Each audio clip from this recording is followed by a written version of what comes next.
People, you don't know how dirty the cops are in this area until you start listening and perhaps until you get bothered by them, okay? If you tell the truth about these cops, once you find out about them, such as their pedophilic ways and their pill dealing, okay, and the ones that they're involved with that do the pill swapping and the pedophiliac bullshit that's happening throughout Troop F, Coos County, New Hampshire.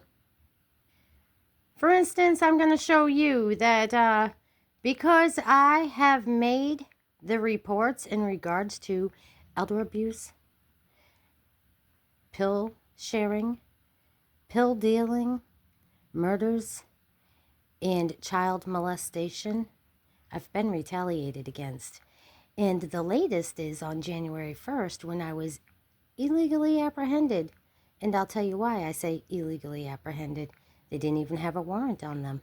So we were traveling down through the state of New Hampshire and got pulled up behind by I don't know how many fucking cops in a little town named Holderness when we had pulled up to park at a store. Okay? And so they asked me, "You Kimberly?" "Yeah, I'm Kimberly. I'm not going to change my identity, right? Not like William Eugene Asher, a.k.a. Michael Middleton, from Old Orchard Beach, right across the border, Dover, New Hampshire, Rochester area, okay? And he's working for the police." So I told Thomas Murphy that while we were at the police department in Holderness, and he was having to process me, okay? And they thought it was quite strange that they find my license identification, but no picture. That's not the first time or the second time. It happens all the time because my husband uses my identification when he tries to be me because he's gay and he likes to imposter me. And this has been known about from Maine to California. Now more stuff is surfacing, like his name being used as William Asher III in Wyoming. He's wanted on charges there. In the most recent, he's wanted October 27, 2025 at a place in West Rutland. And December 1st, 2025, it appears that they updated his warrant for DUI out of Rutland. But there's no picture to go with the warrant. And if you call, they don't want to give any information. So why is it that they're hiding the information? Anybody with a misdemeanor warrant, their picture's put right out there, blasted on every news channel and social media that they've got a misdemeanor warrant or they've gotten arrested on a misdemeanor. The picture is plastered all over. So why is it that William Eugene Asher, a.k.a. Michael Middleton, look it up, people, why is it that he's hidden? Well, it all leads back to Troop F, and I can promise you that. Noting that I have affirmed that my husband, William Eugene Asher, and his former gay lover bought a trailer on a piece of land in Stratford under false identification and still paying taxes on it but never appear there. And throughout the work and a private detective, yep, it's been confirmed. And all of my accounts that get deleted because of him. So that's why I have so many accounts, is because I have to keep on making new accounts to replace the ones that he deletes. And the most recent one would be this one right here. January 1st, like I said, when they apprehended me and said that I had done something, and then I just got a copy of the report from the court claiming that Corey Lord says that I made phone calls to 654 Bog Road to somebody's home. Well, let me tell you something. First of all, I live there. Most of all, I didn't call anywhere because the perpetrator that was arrested on December 5th, when she was out of jail on December 15th and brought back to the house where I reside, you people are trying to cover that up because you know you fucked up because there's no contact order. She cannot have contact with me, and you brought her right to the house and dropped her off to harass and terrorize me and take my phone, as well as threaten, harass, terrorize, and falsely claim that I've done something to harass her, okay? So you put it on there that my bail conditions are to not go 300 feet, 654 Bog Road, Stratford. Can't go within 300 feet of 654 Bog Road. Well, let me tell you something. I just showed you that that's my residency and has been. So you have violated my rights, Fourth Fifth Amendment, Fourth Amendment, First Amendment, okay, when you illegally searched and seized my phone and then you deleted my account. When you took my phone, you didn't have a warrant. You had to wait for it to come over through the computer, which was odd, right?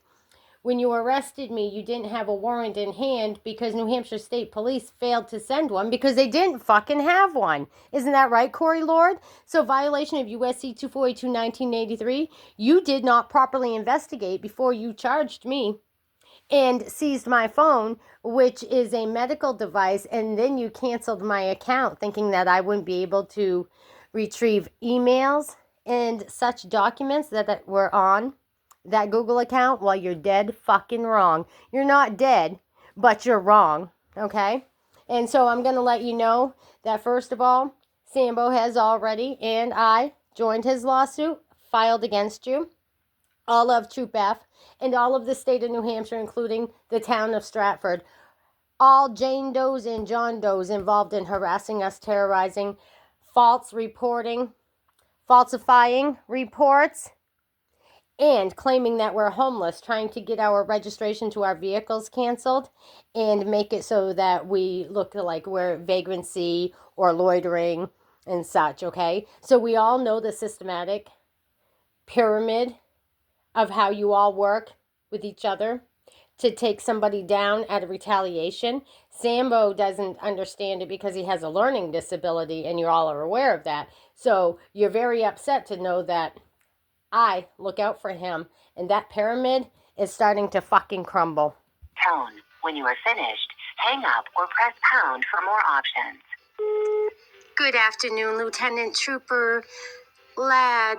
Okay, from Troop F. I'm calling to let you know that it's a violation of rights, constitutional 4th and 5th, to do illegal search and seizures, as well as it's a violation of rights for your troopers to be labeling people as homeless. So I'm recording this voicemail that I'm leaving for you at Troop F. Mr. Ladd, you're already on video, and just make sure that you're very well aware, Mr. Ladd, you are being lawsuited for all of your wrongs, and I will be contacting Washington, D.C. and requesting a major overhaul of Troop F and an investigation into all of you and your criminal activity, including Corey Lord, and violation of USC 242 1983, violation of due process, and the fact that y'all never had a warrant for me and you didn't have a warrant to seize my phone. So you didn't properly investigate the situation, and you put me down as not having a place to live, which in fact, you all have conspired an organized retaliative situation to remove myself and Sam Stone from 654 Bog Road illegally, and we have proof, fact, and evidence of that. Shared it with WMUR, so I was just calling to see if you'd like to say something on behalf of that, sir. Kindly, Kimberly Crossan House. And yes, my physical address is 654 Bog Road, Stratford, New Hampshire, 03590, and you can verify that with the USPS, the lady named Beth. She has a copy of the paperwork and verification from the homeowner, who is not Miss Farrow, but is Miss Kavanaugh. Have a great one. Fuck yourself. At the tone. When you are finished, hang up.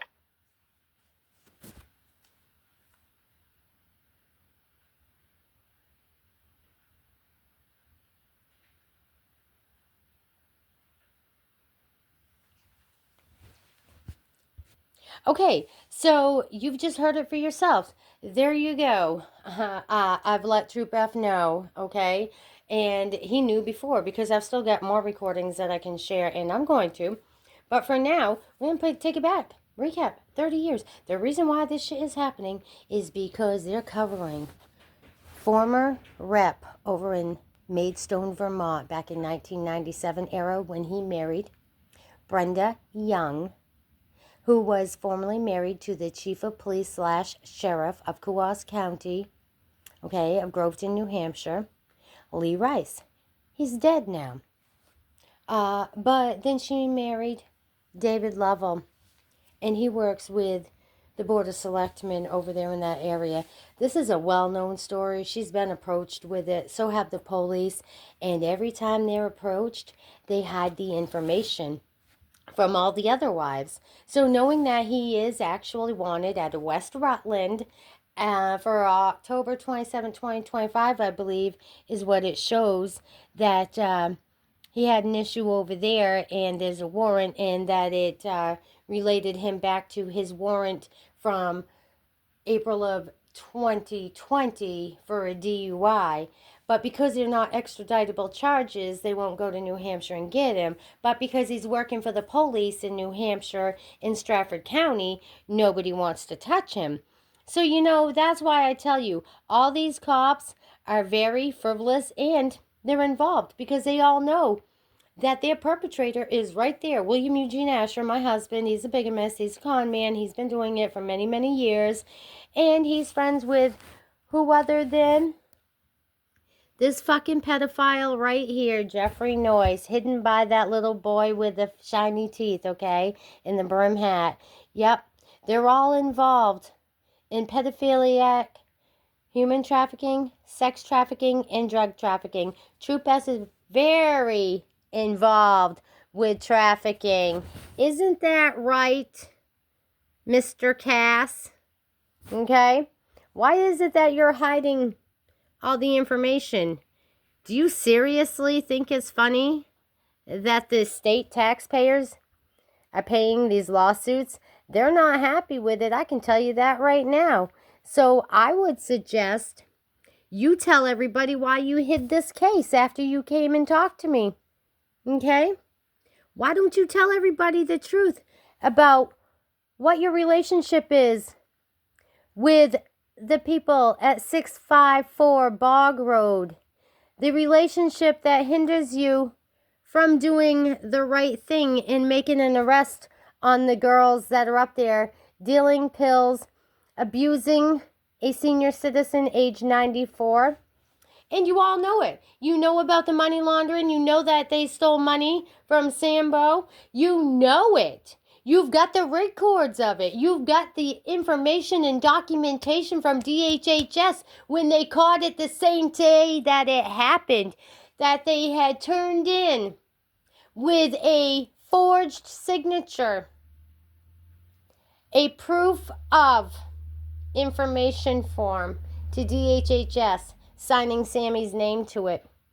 And for some reason, good Lord looking out for us, we happened to catch it the same day, and he was able to file and receive a restraining order. But New Hampshire State Police received that information in the afternoon. They sat 4 cars deep at the old mom's place in Groveton on Route 3, talking with the perpetrator, the abuser. Before and after, she went to Kennison's garage and abused Sammy again. Mind you, his charges where he was locked up illegally have been dismissed. And therefore, that grants him even more reason to file further lawsuit against every single fucking one of everybody that's involved in terrorizing him, having him locked up illegally.